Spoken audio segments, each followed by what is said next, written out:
What is up, everybody, and welcome to another episode of our Miata build. So today what we're going to be doing is converting our incandescent tag lights to LED. So pretty easy to do, but there are a couple things that you might get stuck on. So I want to go ahead and put this video out to kind of help anybody who is having some trouble with this or looking at doing this in the future. So over here we have some stuff out. This is our regular bulb. So this is going to be a 89. It says right there, 89. And this bulb height is something you want to take into account for. I had ordered a set of LED lights that were way too long. They stuck out about this much further and they would not fit into the housing. So I went ahead and ordered these. Now these were pretty cheap, but I definitely recommend picking them up. They're the perfect height. Here is the part number. And I'll go ahead and drop a link down in the comment section or in the description of this video, so you guys can go pick these up as well. And then you're going to want to have some kind of flat tool. So I like to use this right here, and you'll see why. Our Miatas are pretty nice. So my 91, very easy to do this. You are going to have to switch the polarity on the wires, and I'll show you guys how to do that here right now.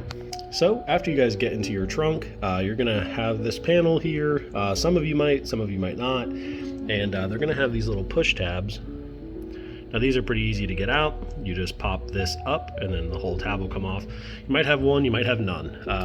So if you don't, then you're good to go. What you're gonna wanna do is your tag light is gonna be right here. And I already have this one in, but you're gonna have this socket on it. Now the socket, there's a plug down here at the bottom.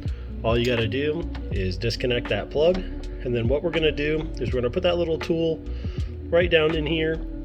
We're gonna pop these two wires out, and we're just gonna flip them over. So now that we got the wires switched, the black wire is where the red wire used to be, and the red wire is where the black wire used to be. You can get a little bit better view. You can see those little tabs just below the silver insert. That's what you're going to need to pop out. So now that we got that done, let's go ahead and put that plug on, get our LED bulb installed, and I'll show you guys that it works.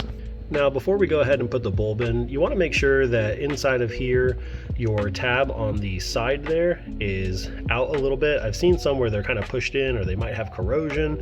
Same thing with the contact pad down there at the bottom. Never hurts to add a little bit of dielectric grease as well. Let's go ahead and get this bulb installed and get it hooked up into the socket. So if you went ahead and did all that right, you should have some nice bright LED license plate lights. Now that's going to go in line with all of our other LEDs that we have, all on the side and in the front. I really like how these look. Like I said, there'll be a link in the description of this video, so you guys can go pick them up. I got them on eBay, super cheap, but definitely worth it, and they fit great. Well, that's just about all I have for you guys today. So if you guys are curious about any of the other LED lights that we have, like our side marker lights or the gauge cluster lights, or even the little lights that go behind the climate control, feel free, shoot us a message or a comment. I'll get you guys the links to all of those bulbs. We're gonna go ahead and get this thing ready. We got a Cars and Coffee tomorrow, so I'm very excited to get this thing out there, get some more miles on it, and just enjoy the build right now. We do have a bunch of goodies coming for this thing, including a brand new hard dog roll bar, as well as a new rear bash bar with a jack point. Still on the fence if I'm gonna order the front bash bar or not. I would like to kind of keep that area open, but it might be a little while before we do any kind of forced induction, so it might be worth it in the short term. Hope you guys are enjoying the build so far, and I will catch you guys in the next one. Remember, get out there, get those projects done, and until the next one, peace.